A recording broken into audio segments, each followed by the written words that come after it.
ओम नमः शिवाय। शिवपुराण महात्म्य अध्याय 15वां। देश, काल, पात्र और दान का विचार। ऋषियों ने कहा, समस्त पदार्थों के ज्ञाताओं में श्रेष्ठ सूत जी हमसे देश, काल और दान का वर्णन करें। सूत जी देश का वर्णन करते हुए बोले, अपने घर में किया देव यज्ञ शुद्ध गृह के फल को देने वाला है।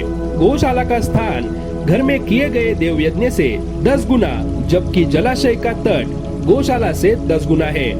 एवं जहाँ तुलसी, बेल और पीपल वृक्ष का मूल हो, वह स्थान जलाशय तट से भी 10 गुना महत्व देने वाला है। देवालय उससे भी अधिक महत्व रखता है।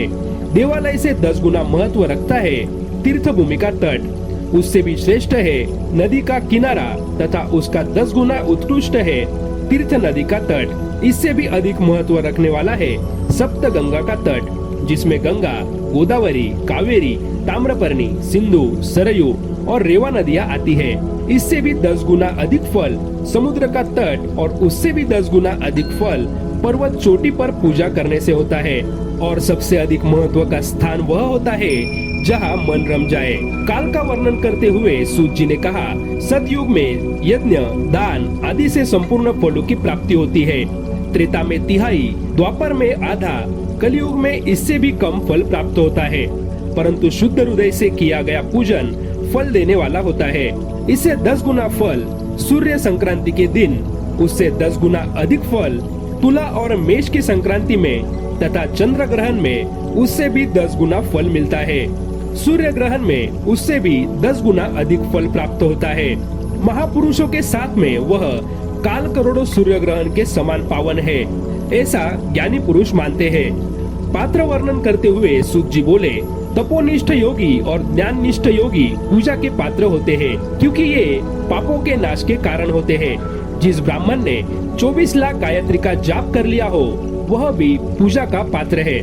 वह संपूर्ण काल और भोग का दाता है। गायत्री के जाप से शुद्ध हुआ ब्राह्मण परम पवित्र है। इसलिए दान, जाप, होम और पूजा सभी कर्मों के लिए वही शुद्ध पात्र है। स्त्री या पुरुष जो भी भूखा हो, वही अन्नदान का पात्र है। जिससे जिस वस्तु की इच्छा हो, उसे वह वस्तु बिना मांगे ही दी जाए, तो दाता को उस दान का पूरा फल प्राप्त होता है। याचना करने के बाद दिया गया दान आधा ही फल देता है। सेवक को दिया दान चौथा ही फल देने वाला होता है। दीन ब्राह्मण को दिए गए धन का दान दाता को इस भूतल पर 10 वर्षों तक भोग प्रदान करने वाला है। वेद वेत्ता को दान देने पर वह स्वर्ग लोक और देवताओं के वर्ष से 10 वर्षों तक दिव्य भोग देने वाला है। गुरु दक्षिणा में प्राप्त धन शुद्ध द्रव्य कहलाता है। इसका दान संपूर्ण फल देने वाला है। क्षत्रियों का शौर्य से कमाया हुआ, वैश्यों का व्यापार से आया हुआ और शूद्रों का सेवा वृत्ति से प्राप्त किया धन उत्तम द्रव्य है।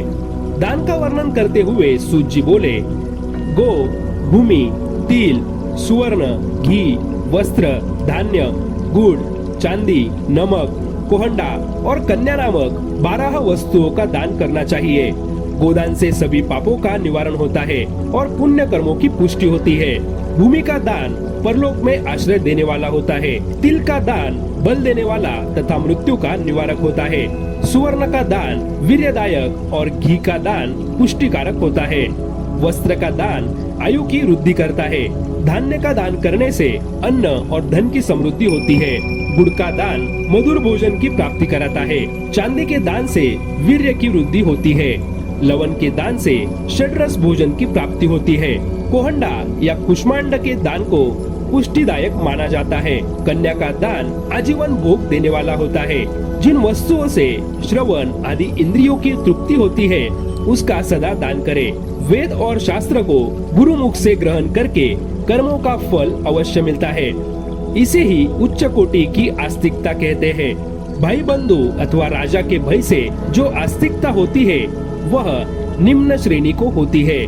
जिस मनुष्य के पास धन का अभाव है, वह वाणी और कर्म द्वारा ही पूजन करे। तीर्थ यात्रा और व्रत को शारीरिक पूजन माना जाता है। तपस्या और दान मनुष्य को सदा करने चाहिए। देवताओं की तृप्ति के लिए जो कुछ दान किया जाता है, वह सब प्रकार के भोग प्रदान करने वाला है। इससे इस लोक और परलोक में उत्तम जन्म और सदा सुलभ होने वाला भोग प्राप्त होता है। ईश्वर को सब कुछ समर्पित करने से एवं बुद्धि से यज्ञ व दान करने से मोक्ष की प्राप्ति होती है।